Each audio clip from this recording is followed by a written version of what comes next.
popularidad que, digamos, tuvo el gobierno de Chávez fue fundamentalmente, además de su liderazgo carismático, a tener unos buenos precios del barril de petróleo que le permitió también impulsar unos programas sociales de atención social que no fue solamente reconocido por la Organización de Naciones Unidas, sino también por el PNUD, también por Joseph Stiglitz. O sea, hubo grandes, importantes organismos que reconocieron el avance en el área social del proyecto político de Chávez, eso gracias también al petróleo. Además también la hegemonía plebiscitaria de la que habla el profesor Antonio también se logró gracias al liderazgo carismático que Chávez impuso, pero también gracias a entonces fragmentación de una oposición que no ha logrado tampoco consolidarse en Venezuela como un proyecto político alternativo para el país. Evidentemente Chávez también trató de impulsar lo que algunos tratadistas han llamado la diplomacia petrolera, ¿no? Eso no solamente lo hizo Chávez, Carlos Andrés Pérez también lo hizo. Recuerden que el pacto de San José con México y Colombia, que hoy se llama, que fue el que le dio, digamos, el origen a lo que hoy se llama Petrocaribe, se repartieron, digamos, el mercado del Caribe para ver cómo, digamos, suministraban energía a cada uno de los países del Caribe. Hoy Petrocaribe está haciendo exactamente lo mismo, un poco más, digamos, se ha profundizado un poco más. Evidentemente, esos acuerdos como la UNASUR, como la ALBA, como Petrocaribe, como la CELAC, en donde Venezuela había generado un liderazgo bastante importante y significativo por la presencia del liderazgo de Chávez y además por ese flujo petrolero, pues han también decaído producto de, como planteaba el profesor Antonio, las, digamos, situaciones políticos nacionales en países como Brasil, Argentina, Bolivia, ¿no? Pero también se han debilitado esos organismos producto de que el que mayor financiaba, ¿no?, esos acuerdos, pues era Venezuela con la renta petrolera. Claro que sí.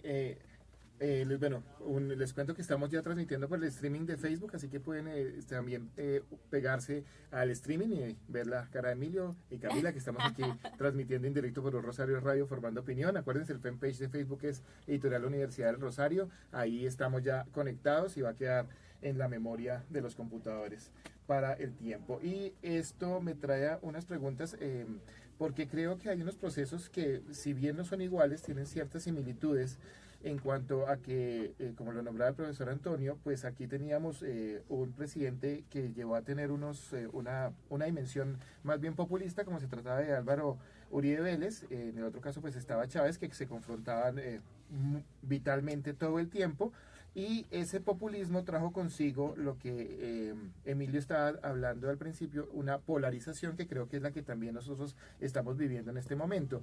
Entonces me gustaría que, ya que estamos en esta frontera, tratáramos de tejer ese problema de la polarización en ambas fronteras. Doctor Antonio, ¿cuál es su visión de nuestra polarización y qué relación tiene con la de ustedes y qué similitudes y qué diferencias tienen esas polarizaciones que estamos viviendo hoy en día?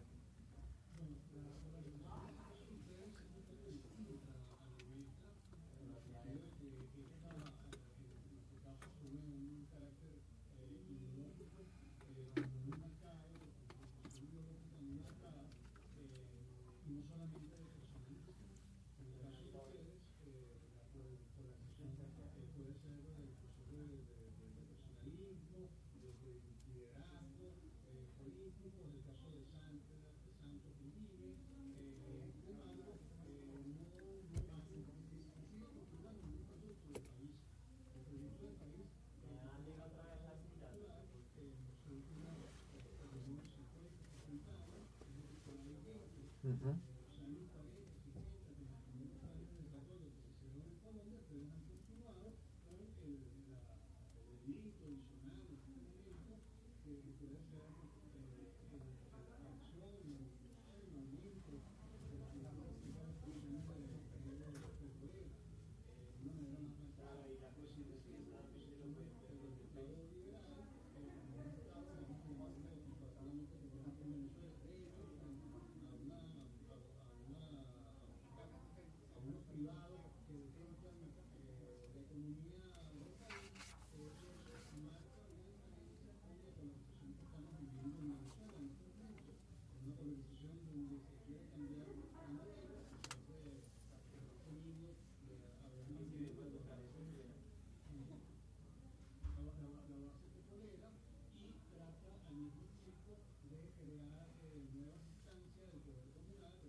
Bueno, sí, yo visualizo la polarización en Venezuela más como eh, unos planteamientos mediatizados y discursivos. Creo que la polarización política en Venezuela es un pacto de las élites políticas, que el debate de fondo en Venezuela es quién sigue administrando la renta petrolera y en beneficio de quién la administra. Podemos encontrar actores y voceros como Diosdado Cabello hablando de socialismo pero practicando el capitalismo. Podemos que en nada se diferencia Capriles en su forma de vida, en su forma de relación con su entorno. Podemos encontrar relaciones como por ejemplo la de Ernesto Villegas, ministro de Comunicación del gobierno de Maduro, y Vladimir Villegas, presentador del programa Vladimir a la Una en Globovisión. Podemos encontrar casos como el exministro de Turismo Andrés Izarra, que está casado con la hija de Antonio Ledesma, un político preso reconocido en Venezuela, antes quien era alcalde metropolitano. Encontramos casos como por ejemplo el de Germán Escarrá y Carlos Escarrá, ¿no? Hermanos los dos, la familia de los Medina. Entonces cuando nosotros hacemos, digamos, una radiografía del árbol genealógico de la élite política o de la clase política venezolana, evidenciamos que lo que se le está vendiendo al ciudadano en Venezuela es una falsa polarización, ¿no? Y evidentemente esa polarización social que traíamos del fracasado pacto de Punto Fijo y que Chávez significó para grandes sectores de la población una esperanza, ¿no?, de, digamos, reivindicación y de redención de sectores populares y de los sectores más vulnerables, terminó siendo hoy, digamos, usufructuada y traicionada por quienes hoy están en el ejercicio del poder, ¿no? Y están entonces los actores de la Mesa de la Unidad Democrática, que son, digamos, herederos del pacto de Punto Fijo, tratando de usufructuar los errores y la ineficacia del gobierno, la escasez de la renta petrolera. Por eso el tema ideológico allí, desde mi punto de vista, se descarta, porque si estuviésemos hablando realmente de un socialismo, bueno, estuviésemos hablando entonces, nos deberíamos de preguntar cosas básicas como en manos de quién están los medios de producción. Hay una clase del proletariado realmente consciente y organizada en Venezuela. Realmente hay una redistribución de la riqueza. ¿Quién está generando la riqueza en Venezuela? Durante todos los últimos 103 años en Venezuela, el único dueño de la riqueza en Venezuela ha sido el Estado venezolano, que es la renta petrolera, ¿no? No existe, digamos, una clase del proletariado consciente, tampoco existe, digamos, una burguesía nacional dueña de capital privado producto de su trabajo. Incluso las importantes empresas en Venezuela han crecido a la sombra y el beneficio del Estado y también de la renta petrolera. Entonces, creo que hacia donde debemos avanzar en Venezuela es hacia trascender esa polarización política en la absurda en la que nos quieren meter a los ciudadanos, y más bien, ¿por qué no empezar a impulsar los acuerdos necesarios y los consensos de nación necesarios para impulsar un gobierno de unidad nacional en donde los criterios para ese gobierno no sean el populismo ni el clientelismo, sino que más bien sean el mérito, sean las capacidades gerenciales, sea la necesidad de instaurar o de impulsar un plan de desarrollo nacional? En Venezuela han habido ya 27 constituciones y 11 planes de desarrollo nacional, o sea, imagínate. Don Antonio quería complementar eso.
El modelo de la renta, de la importación, no tiene nada que ver con lo ideológico.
Claro que sí.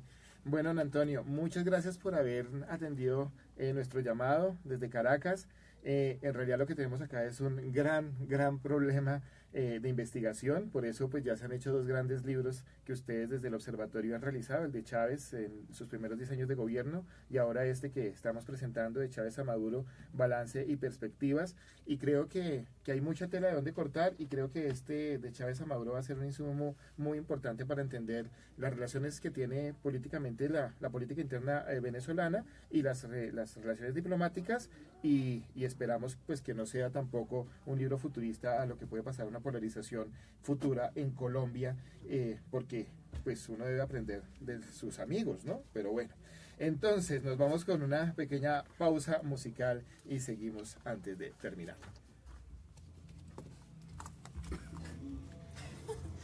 8 minutos. 8 minutos. 8 minutos para terminar. ¿Tú vas a venir o no? No, esa canción se fue. Ya, ¿Ya no? Entonces vamos a Cholo Valderrama. Con el Cholo Valderrama. Sí. Ya conclusiones tú las acabaste de hacer prácticamente. Entonces, No, yo quiero. bueno, sí, haz una chiquita. O sea, acá dejamos que Camila haga una chiquita y cortiquitico y ya. Para despedir a... ¿Sí? 2 minutos. 1 minuto y 1 minuto. Pero Y ya va. nos despedimos de Cosiato. Sí, ya. Ah, listo. Ustedes ya lo esperan, ¿no? Pues yo le dije que muchas Sí, gracias. Sí. chao. Sí. Entonces, Aló, ahora aló. está escuchando. Claro que no nos dijo nada, ¿no? Sí, exacto. Bueno, lo pueden despedir. Vamos a mirar si todavía estoy conectado. Pero Sí. hacemos eso. 1 minuto de conclusión. Y recomendados si vamos con la del Cholo. ¿Listo? Listo.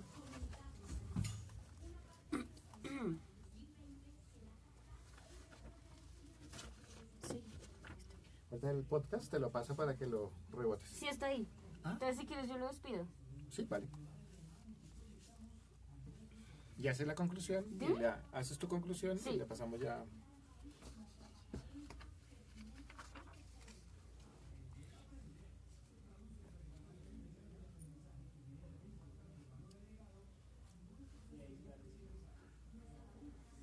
Pues está muy bien, está muy chévere el libro. Sí. Hay un dato importante ahí. Yo lo leí y me recordaba la conversación que tuvimos ese día. Sí.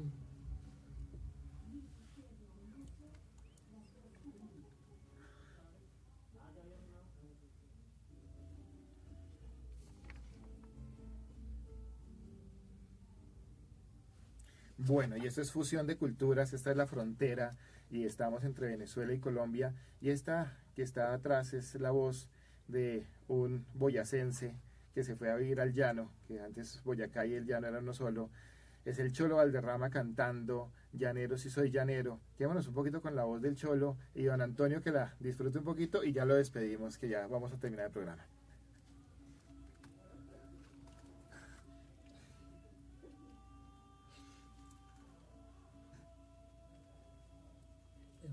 El tiempo en radio es muy corto. El tiempo en radio pasa volando.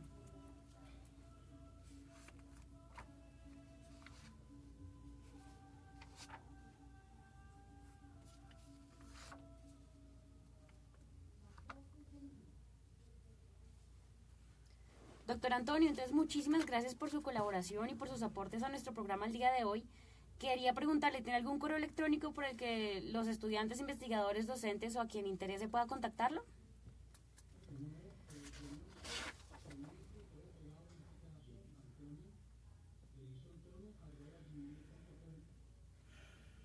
Ok, perfecto, muchas gracias, doctor. Sí, señor.